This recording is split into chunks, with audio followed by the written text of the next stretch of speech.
kabutihan at di mo malaman kung saan ka tutungo.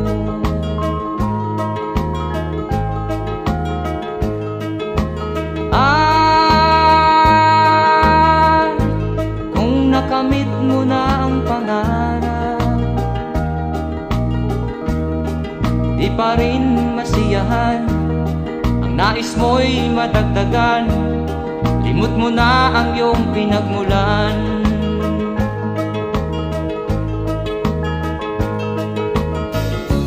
Bakit nga ba